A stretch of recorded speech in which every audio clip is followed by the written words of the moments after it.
Held పాలసీపై అసెంబ్లీలో చర్చ జరుగుతోంది. ఇప్పుడు లైవ్ చూద్దాం. పూర్తి స్థాయిలో అలవర్చుకొని పనిచేస్తూ ఉన్నారు అధ్యక్ష. బీఆర్ఎస్ నేతలు పక్కాగా ఆచరిస్తూ ఉన్నారు అధ్యక్ష. ఈరోజు అదే దారిలో మీరు ప్రయాణం చేయొద్దని మా ఆలోచన. ఎందుకంటే దేశాన్ని నడిపిస్తూ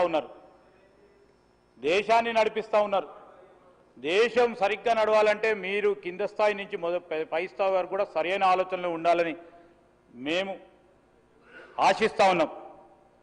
చాలా సందర్భాల్లో చాలా విషయాలు రాద్ధాంతం చేసే ప్రయత్నం చేశారు. మరి బీఆర్ఎస్ సత్యదూరమైన మాటను వదిలితే బీజేపీ ఏం చేస్తున్నారు అధ్యక్ష? భుజాలపై ఎత్తేసుకోవడం వాళ్ళ మధ్యలో ఉన్న ఇంతకుముందు నేను చెప్పిన అధ్యక్ష రహస్య అనుబంధం, స్నేహం. మరి బీఆర్ఎస్ అయితే రాష్ట్ర వ్యాప్తంగా ఆందోళన ఇచ్చింది, మేమెందుకు ఇవ్వద్దని వారు కూడా ధర్నా కూడా చేశారు. సరే చేయండి, కాదంటలేదు, అది మీకు ఇచ్చిన స్వేచ్ఛ, మీకు ఇచ్చిన రైట్. అదేవిధంగా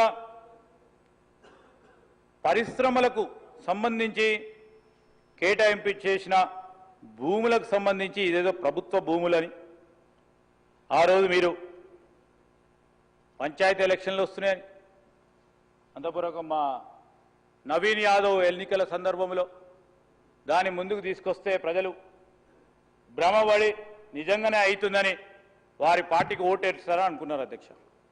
ఏమైంది అధ్యక్ష వారు చేసింది? ఇటు నవీన్ యాదవ్ పెద్ద మెజారిటీతోని మా పార్టీ పరంగా గెలిచిండు. పంచాయతీలో కూడా మీరు ఎన్ని సత్యదూరమైన మాట్లాడినా తిరిగి ప్రజలు మాకు పట్టం కట్టడం జరిగింది అధ్యక్ష. ఈ కన్వర్షన్ ద్వారా ప్రభుత్వానికి కూడా రాబడి రావాలా అనే ఉద్దేశంతో పాటు, ఎందుకంటే ప్రభుత్వం వెల్ఫేర్ స్కీమ్స్ తీసుకుపోవడానికి, డెవలప్మెంట్ చేయడానికి వాటికి కూడా నిధులు అవసరం. గత ప్రభుత్వం చేసిన తప్పిదాల వలన ఆర్థిక పరమైన ఇబ్బందులు ఏ విధంగా ఎదుర్కొంటారో అనేక సందర్భాల్లో ఇక్కడ ఉన్న ముఖ్యమంత్రి గారు కానీ, ఫైనాన్స్ మినిస్టర్గా ఉన్న డిప్యూటీ చీఫ్ మినిస్టర్ గారు కూడా చెప్పడం జరిగింది. ఆ రోజు నేను చెప్తా ఉన్నాం, పరిశ్రమ భూముల అధ్యక్ష, నేను మళ్ళా వారు చెప్పినప్పుడు చెప్తాము, హాస్పిటల్స్కి, స్కూల్స్కి ఈ పరిశ్రమ భూములు కేటాయింపు చేస్తే నేను మిమ్మల్ని అడుగుతా ఉన్నాను అధ్యక్ష, అప్పుడు ఎందుకు పరిశ్రమల భూములు హోటల్స్కి, హాస్పిటల్స్కి కేవలం 1 సింగిల్ స్ట్రోక్ ద్వారా ఇస్తే మాట్లాడలేదు అధ్యక్ష. ఇప్పుడు అసలు ఏమి జరగనే లేదు, నిందలేసి ఈ విధంగా చేసే ప్రయత్నం చేస్తూ ఉన్నారు అధ్యక్ష.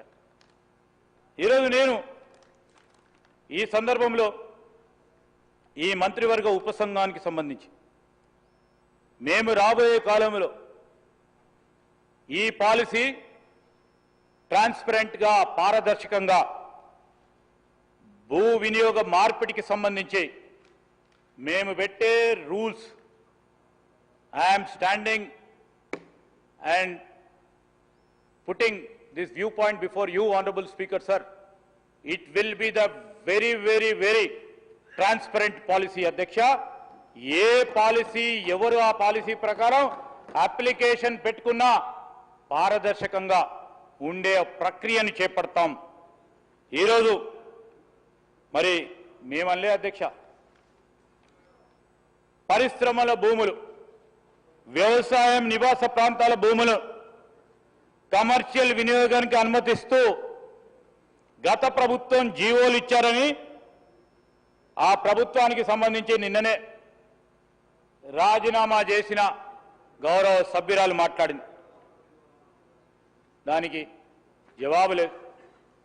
ఈరోజు ఆనాడు ప్రభుత్వం అక్రమ భూ వినియోగ మార్పిడి వ్యవహారాలపై ఏ విధమైన విచారణ జరిపించాలో ముఖ్యమంత్రి గారు నిర్ణయం తీసుకుంటారు.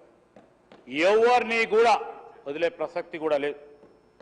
ఈరోజు మనం చూసాం అధ్యక్ష, అప్పట్లో కంపెనీకి అనుకూలంగా ఉంటే 152 ఎకరాల ల్యాండ్ కన్వర్షన్ ఇచ్చిండ్రు. అప్పుడు ఎక్కడ పోయినారు అధ్యక్ష మీరు?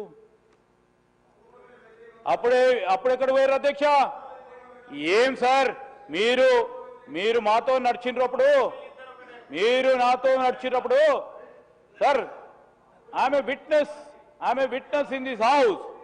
అధ్యక్ష, I'm not speaking out of air. I'm telling you with lots of conviction. అధ్యక్ష, ఈ రోజు మేము చెప్తా ఉన్నాం అనేక, ఇప్పుడు మీ జిల్లాకు సంబంధించి నేను చెప్తా ఉన్నాను అధ్యక్ష, మా సోదరుడు